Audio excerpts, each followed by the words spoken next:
Hello everyone, welcome to CNE, the daily newspaper analysis. So today we are back with the following list of topics to discuss. So let's start. The first topic says about the Taliban's war against women education.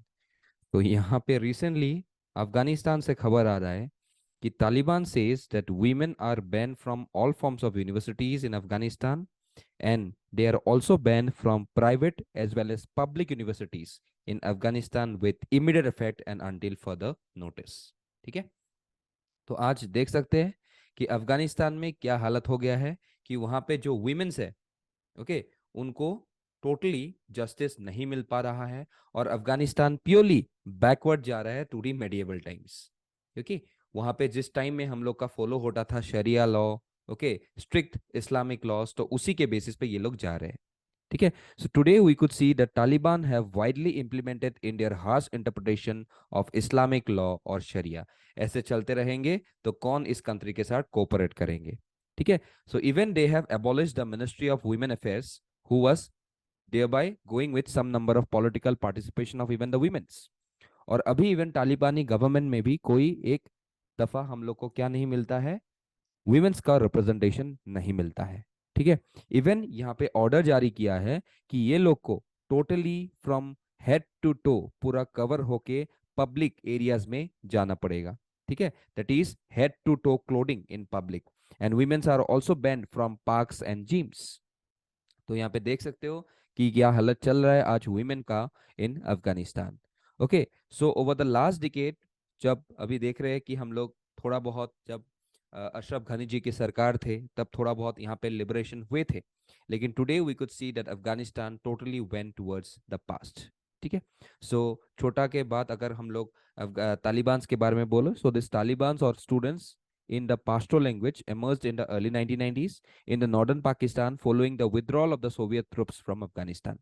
So it is an Islamic fundamentalist political and military organization operating in Afghanistan, and they have dominated Afghan polity for quite some time, and now they are directly running the respective country।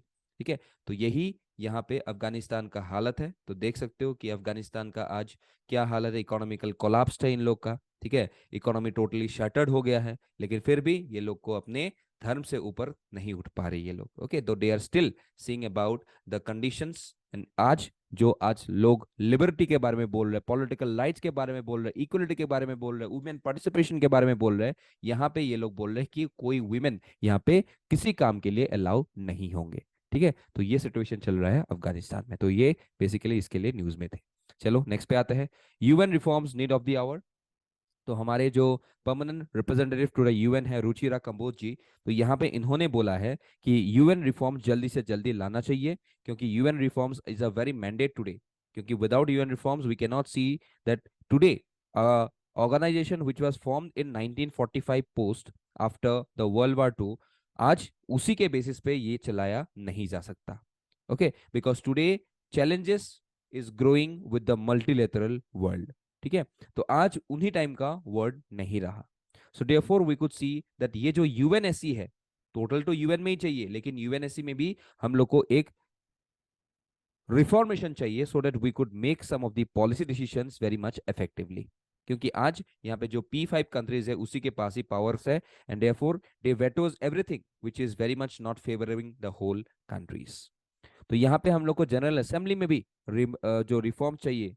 Okay, because if we could see that there is a reforms brought on in this UNGA, it will make some of the effectiveness more popular and to discuss some of the respective issues basically with this UN reforms।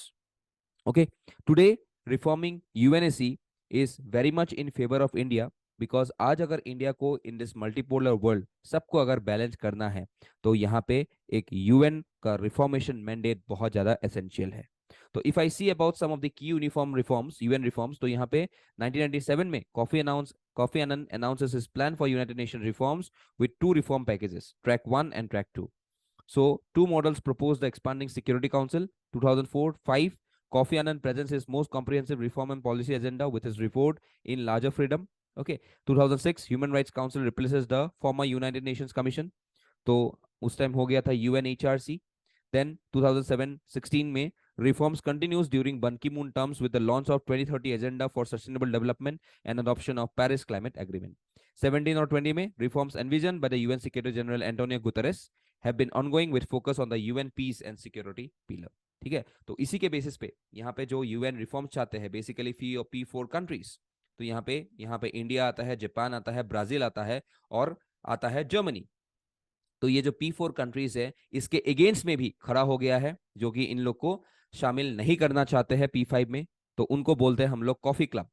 Okay, so the coffee club basically consist of countries like Italy, consist of countries like this countries, consist of countries like this Pakistan, ठीक है, और countries of consisting of countries like Argentina. तो ये सब नहीं चाहते हैं कि यहाँ पे जो P4 कंट्रीज है जो डिमांड कर रहे हैं इनको यहाँ पे जो परमानेंट वेटो का जो और जो वेटो पावर्स है इन लोग को ना दिया जाए। तो इसी के बेसिस पे यहाँ पे हम लोग देख सकते हैं कि such number of tensions are directly going on in this UN, जो कोई फेवर में है कोई नहीं फेवर में है। और ऐसा नहीं है कि हम लोग के यहाँ पे सपोर्ट नहीं है, even US is supporting us, even France is supporting us, even UK is supporting us, और रशिया तो करेगा ही करेगा। तो बस यहाँ पे मेन लूप हम लोग का जो एक हर्डल बना हुआ है वो बेसिकली चाइना है, ओके, जिसको हमने ही सीट दिया था। तो आज देखो इसी के लिए यहाँ पे हरदम एक ना एक दिन होएगा, ये पक्का होएगा, लेकिन फिलहाल के लिए हम लोग को यहाँ पे ये आवाज उठा देना चाहिए, हर टाइम में एक बार रिमाइंड करना चाहिए पूरे वर्ल्ड को कि UN reforms is a must. ठीक है, तो इसी के बेसिस पे हम लोग को यूएन रिफॉर्म चाहिए, तो इसी के लिए ये वाला न्यूज बेसिकली कंटेंट में थे। ठीक है, चलो नेक्स्ट पे आते हैं। 3 more sites added to the UNESCO's tentative list. Okay, so if I say about this UNESCO's tentative list is an inventory of those properties which each state party intends to consider for nomination within the UNESCO World Heritage Sites. तो यहाँ पे कौन कौन सा है? Vadnagar town, Modhera sun temple and Unakoti sculptures, ये दोनों गुजरात में ही है, ये त्रिपुरा में है। ठीक है, तो यहाँ पे देख सकते हो this are the things, Vadnagar town, this Modhera sun temple and this is basically Unakoti.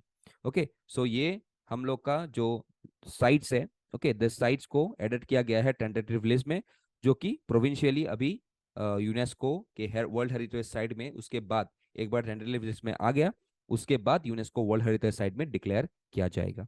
ठीक है, so this sun temple that is at Modhera is basically located on the left bank of the river Pushpavati, which is a tributary of the river Rupan in Becharajaji Taluka of Mehsana district. ठीक है, so this temple description states that it is built in the period of Gurjara architectural style, which consists mainly of the tribe Garbhagriha and a hall which is known as Gadha Mandapa, and an outer hall or assembly hall which is known as Sabha Mandapa. Okay, and we can also see a sacred pool over here that is basically the Kunda, which is now called as Ramakunda. Okay, so it is basically the earliest of such temples which set trends in architectural and decorative details, representing the Solanki style at its best. इसके बाद अगर मैं Vadnagar town के बारे में बोलूं, it's a historical town which had continuous habitation for more than 2700 years, and this is a multi-layered historic town, and the history of Vadnagar stretches back to nearly 8th century BC. So this town still retains a large number of historical buildings that are primarily religious and residential in nature. So with time, it has evolved and has an early historic 45 settlement hinterland port, center for industries of cells and beads, and some of the late medieval towns. तो इसी के basis पे यहाँ पे इसको demand किया गया है। और लास्टली अगर मैं त्रिपुरा के बारे में बोलूं, Unakoti, it's an ancient holy place associated with Shaiva worship. Okay, so it is famously known as the Angkor Wat of north east. Okay, इतना बड़ा हिंदू टेम्पल है। तो अंकोरवट कहाँ पे है? कैम्बोडिया में है। So the structure of the rock cut sculptures are gigantic and have distinct mongoloid features and displays almost the same mystical charm as the spellbinding figures in the Angkor Wat temple at Cambodia. तो उसी के basis पे ये तीन को tangible list में डाला गया है, टेंटेटिव लिस्ट में। तो थोड़े दिन के बाद इसको फिर से यूनेस्को वर्ल्ड हेरिटेज साइट में डिक्लेयर किया जाएगा। ठीक है, चलो नेक्स्ट पे आते हैं सबमरीन वागेर। तो ये बेसिकली हम लोग का एक सबमरीन है। ओके, सो ये अंडर प्रोजेक्ट 75, ये एक स्कॉर्पियन क्लास का सबमरीन है। Okay, and it has been launched by Mazagon dock in Mumbai. तो अभी फिलहाल के लिए इसको बनाना कंप्लीट हो गया है माजागॉन डॉक का, और अभी इसको डिलीवरी दिया गया है नेवी को, और नेवी ये कमीशन करेगा into service in January. So the first Vagir a submarine from Russia was commissioned to Indian Navy on 3rd December 1973, and it was decommissioned by the time period of 2001. Okay, so this public shipbuilder, which is Mazagon Dock Limited, gave a new incarnation to the submarine with the same name, and it is named after a Sandfish, Sandfish, Sandfish, that is a deadly deep sea predator of the Indian Ocean, and it is a part of the 6 Kalawari class submarines being built in India. Okay तो इसका जो state of the art technology है इसका बहुत ज्यादा तगड़ा है. It has got superior stealth features such as advance acoustic absorption techniques, low radiated noise levels, and hydrodynamically optimized shape. Okay, so this ability to attack the enemy using precision guided weapons are very much accurate with this respective surface, with this respective submarine. तो ये जो project 75 है, it is programmed by the Indian Navy that entails building some 6 Scorpion class attack submarines. So Scorpion is a conventional powered submarine weighing 1500 tons and can go up to a depth of around 300 meters. Okay तो इसी के basis पे ये projects बनाया गया है 75 के अंदर. तो हम लोग जानते हैं about the ongoing project of 75. तो यहाँ पे बहुत सारे हम लोग का सबमरीन्स आ जाता है, जैसे कालावारी और Khanderi class already in service है. ये करंस भी सबमिट है, ठीक है. अभी बेला भी हम लोग का सर्विस में है, तो अब वगैरह लॉन्च हुआ है, तो ये जनवरी से सर्विस में आ जाएगा. और लास्ट एक बनाना बाकी है अभी फिलहाल, उसके लिए काम चल रहा है, दैट इज वाक्षेर. ओके तो ये जो 6 सब और स्कॉर्पियन क्लास अगर आ गए तो हम लोग का एक एज बन जाएगा with respective to tackle every form of aggression basically in the Indian Ocean region. ठीक है, सो देयरफॉर ये अभी सिंस अभी डिलीवरी हो चुका है तो सन सर्विस में आ जाएगा. तो अभी हम लोग के पास 5 स्कॉर्पियन क्लास सबमरीन्स आ गया है. ठीक है, तो फिलहाल हम लोग के लिए वेट करना पड़ेगा वाक्षेर के लिए. So it will launched in 2022. तो अभी काम टाइम लगेगा, ये 2026 तक तो टाइम लगेगा ही लगेगा. ठीक है, चलो नेक्स्ट पे आते हैं. The new normal in the Indo Pacific contestations. तो ये बेसिकली जो इंडियो पैसिफिक रीजन के बारे में बताया गया है. So this article basically embraces a new normal where new fault lines are being reconfigured in the Indo-Pacific region. Okay, so if I say about this Indo-Pacific, it is a geopolitical constructive that has emerged as a substitute to the larger prevalent of the Asia-Pacific. So Indian Ocean and Pacific Ocean, it is an integrated theater that combines the Indian Ocean and the Pacific and the landmass that surrounds them. So today, both strategically as well as economically, this region is important. Also, for maritime regions, for cooperation among all the countries living inside this region, we all have a good amount of probability of some number of contests in this Indo-Pacific region. Okay, so therefore today, major stakeholders in the Indo-Pacific includes India, USA, Australia, Japan, the ASEAN nations, that is the 10 nations, and other maritime nations that occupy the strategic positions in the Indian and the Pacific Ocean, including some of the smaller islands like Timor-Leste, okay, Papua New Guinea, ये सब भी है. So what is the significance of this region? See, strategically this region is important. Mineral resources भी इसमें बहुत ज्यादा है. ठीक है, also for economic growth हम लोग को ये चाहिए. So economic growth और एक Strait of Malacca का replacement के लिए हम लोग को for commerce and trade इस region को हम लोग को चाहिए. So therefore today we have got a lot many number of issues, be it the over aggressive policies of China. ठीक है, so आज यहाँ पे जो outreach है चाइना का, because China is directly giving a lot many number of loans to all such number of countries, basically some of the smaller islands as well as some of the countries of the ASEAN, so that they could have a good number of control over these countries, and they could even acquire some of the access towards their respective ports to create military bases. So today, India as well as the Quad is directly acting as a prime organizations to counter the Chinese aggressive load. तो आज यहाँ पे Maldives India first policy के बारे में बोला गया है, because with massive economic assistance, grants and infrastructural projects and also by cooperating on maritime security, यहाँ पे मालदीव्स भी एक बहुत बड़ा इंपॉर्टेंट रोल प्ले कर सकता है. ओके, ऑल्सो यहाँ पे जो हम लोग का नेबरिंग कंट्रीज के साथ रिलेशंस है, ये भी हम लोग को अगर इंक्रीज करके हम लोग क्लोज कोऑपरेशन करें तो इसके लिए बहुत बड़ा हम लोग का फायदा होगा. Also through Quad, all the Quad members directly go for an exercise which is known as Malabar exercise. तो उसी के बेसिस पे हम लोग थोड़ा बहुत यहाँ पे एक चाइना को सबक सिखा सकते हैं, चाइना को एक थोड़ा नर्वस सिचुएशन में डाल सकते हैं. Okay, so therefore it will deter slowly China. So आज चाइना का जो सर्वेलेंस वेसल है, दैट इज युआन वांग 5, तो ये हमेशा इंडियन ओशन में आता रहता है just to survey this respective region. Okay, so even you can see that China even hosted the first ever China Indian Ocean Regional Forum to institutionalize its presence in the region. तो recently in लोगों ने क्या किया, IORF खोला था, Indian ocean regional forum, और उसमें किसको बुलाया था, लैंडलॉक नेशंस को बुला दिया था, नेपाल को बुलाया था, भूटान को बुलाया था, जिसका इंडियन ओशन के साथ कोई रिलेशन ही नहीं है। लेकिन फिर भी इंडिया को चैलेंज करने के लिए ये लोग ने ये खुला in the counter of IORA, that is the Indian Ocean Rim Association. Okay, so therefore today we have seen that this Indo-Pacific region is having a possibility of two-front war persist.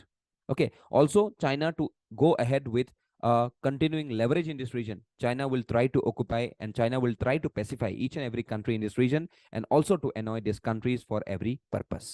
So यहाँ पे India अपने partners के साथ, be it Australia, be it Japan, be it South Korea, be it countries of the Southeast Asian, be it countries of the Indian Ocean region, तो इन सब के साथ cooperation बना के इंडिया को एक हेजिमोनी यहाँ पे बनाना पड़ेगा, तभी जाके हम लोग थोड़ा बहुत इंडियन ओशन को safe and securely for commerce, for trade, for economic purpose हम लोग यूज कर सकते हैं without the interference of China happening regularly in this reason.